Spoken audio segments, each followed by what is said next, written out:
مومنو، تمہیں کیا ہوا ہے کہ جب تم سے کہا جاتا ہے کہ خدا کی راہ میں جہاد کے لیے نکلو تو تم کاہلی کے سبب سے زمین پر گرے جاتے ہو، یعنی گھروں سے نکلنا نہیں چاہتے؟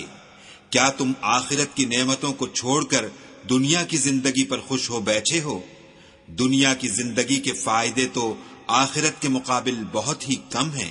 اگر تم نہ نکلو گے تو خدا تم کو بڑی تکلیف کا عذاب دے گا، اور تمہاری جگہ اور لوگ پیدا کر دے گا جو خدا کے پورے فرما بردار ہوں گے، اور تم اس کو کچھ نقصان نہ پہنچا سکو گے، اور خدا ہر چیز پر قدرت رکھتا ہے۔ اگر تم پیغمبر کی مدد نہ کرو گے تو خدا ان کا مددگار ہے۔ وہ وقت تم کو یاد ہوگا جب ان کو کافروں نے گھر سے نکال دیا، اس وقت دو ہی شخص تھے، جن میں ایک ابو بکر تھے، دوسرے خود رسول اللہ صلی اللہ علیہ وآلہ وسلم۔ جب وہ دونوں غار سور میں تھے، اس وقت پیغمبر اپنے رفیق کو تسلی دیتے تھے کہ غم نہ کرو، خدا ہمارے ساتھ ہے۔ تو خدا نے ان پر تسکین نازل فرمائی اور ان کو ایسے لشکروں سے مدد دی جو تم کو نظر نہیں آتے تھے، اور کافروں کی بات کو پست کر دیا۔ اور بات تو خدا ہی کی بلند ہے، اور خدا زبردست اور حکمت والا ہے۔ تم سب بار ہو یا گراں بار، یعنی مال و اسباب تھوڑا رکھتے ہو یا بہت، گھروں سے نکل آؤ اور خدا کے راستے میں مال و جان سے لڑو، یہی تمہارے حق میں بہتر ہے، بشرطے کہ سمجھو۔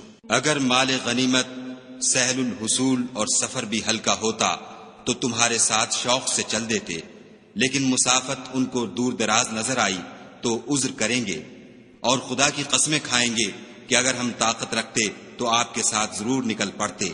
یہ ایسے عذروں سے اپنے تئیں ہلاک کر رہے ہیں، اور خدا جانتا ہے کہ یہ جھوٹے ہیں۔ خدا تمہیں معاف کرے، تم نے پیشتر اس کے کہ تم پر وہ لوگ بھی ظاہر ہو جاتے جو سچے ہیں، اور وہ بھی تمہیں معلوم ہو جاتے جو جھوٹے ہیں، ان کو اجازت کیوں دی؟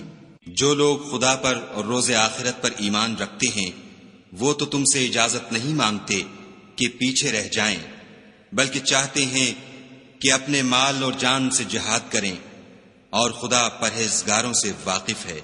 اجازت وہی لوگ مانگتے ہیں جو خدا پر اور پچھلے دن پر ایمان نہیں رکھتے، اور ان کے دل شک میں پڑے ہوئے ہیں، سو وہ اپنے شک میں ڈاواں ڈول ہو رہے ہیں۔ اور اگر وہ نکلنے کا ارادہ کرتے تو اس کے لیے سامان تیار کرتے،